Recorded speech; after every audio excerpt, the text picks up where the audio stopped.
अस्सलामुअलैकुम दोस्तों, कैसे हैं आप लोग। उम्मीद करते हैं कि आप सभी लोग खैरियत से होंगे। तो आज की वीडियो में हम कुवैत की कुछ बड़ी और इंपॉर्टेंट जो अपडेट आ रही है वो आप तक पहुंचाने वाले हैं। आप लोगों से गुजारिश है वीडियो को शुरू से लेकर आखिर तक जरूर से देख लें। दोस्तों वीडियो लाइक भी जरूर कर दें। जो मेरे दोस्त जो मेरे भाई लाइक कर देते हैं तो हम दोस्तों का दिल से बहुत बहुत शुक्रिया। चलिए बढ़ते हैं अपडेट तरफ। पूरी का अपडेट आपको बताते हैं। सबसे पहली खबर, कुवैत के अंदर जो 3 पहिया गाड़ियों से लोग आइसक्रीम बेचते हैं इनके ऊपर 31 दिसंबर से पाबंदी लगाई जा रही है। 31 दिसंबर के बाद लाइसेंस रद्द कर दिया जाएगा। 31 दिसंबर तक टाइम है कि वो बेच सकते हैं, उसके बाद वो नहीं बेच सकेंगी क्योंकि लाइसेंस रद्द कर दिया जाएगा। तो 31 दिसंबर तक गैर मुल्कियों के पास है कि जो लोग 3 पहिया वाली गाड़ियां चलाकर आइसक्रीम वगैरह बेचते हैं वो तमाम लोग 31 दिसंबर तक बेच सकते हैं। उसके बाद इन गाड़ियों के लाइसेंस को रद्द कर दिया जाएगा।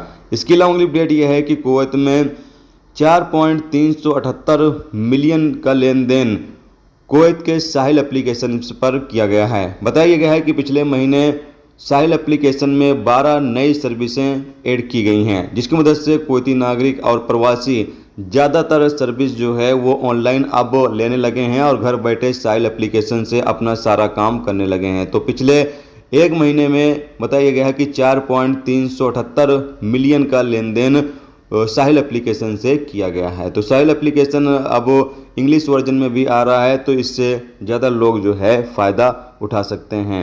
इसके अलावा अगली अपडेट यह है कि कुवैत में 70 सीरियाई लोग जो इलीगल तरीके से कुवैत की नागरिकता लिए हुए थे, इन लोगों की नागरिकता को रद्द कर दिया गया है। बताया जा रहा है कि पहले बहुत सारे ऐसे लोग थे जो कि कुवैत की नागरिकता लिए हुए थे और गैर कानूनी तरीके से उन्होंने कुवैत की नागरिकता ली हुई थी। अब जांच की जा रही है और जांच के तहत जिन लोगों ने गैर कानूनी तरीके से गलत तरीके से नागरिकता कुवैत की ली हुई थी उन लोगों की नागरिकता सिटीजनशिप को रद्द किया जा रहा है। इसके अलावा अगली अपडेट यह है कि कुवैत में सोशल मीडिया पर फेक खबरें फैलाने के आरोप में एक कुवैती नागरिक को 3 साल जेल की सज़ा सुनाई गई है।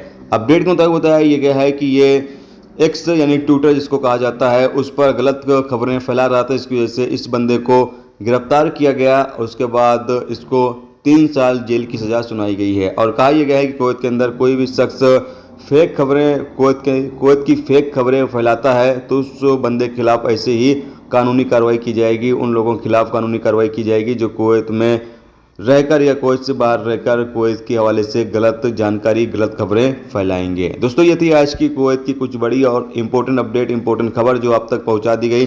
उम्मीद करता हूं ये वीडियो ये जानकारी आपको अच्छी लगी हो। अच्छी लगी है तो प्लीज़ दोस्तों वीडियो लाइक करके जरूर जाएं और जो मेरे दोस्त जो मेरे भाई चैनल पर नए हैं उनसे गुजारिश है प्लीज़ चैनल को भी सब्सक्राइब जरूर कर लें। वीडियो देखने के लिए तो बहुत बहुत शुक्रिया। मिलते हैं नेक्स्ट टॉपिक के साथ, जब तक अपना ख्याल रखें। खुदा।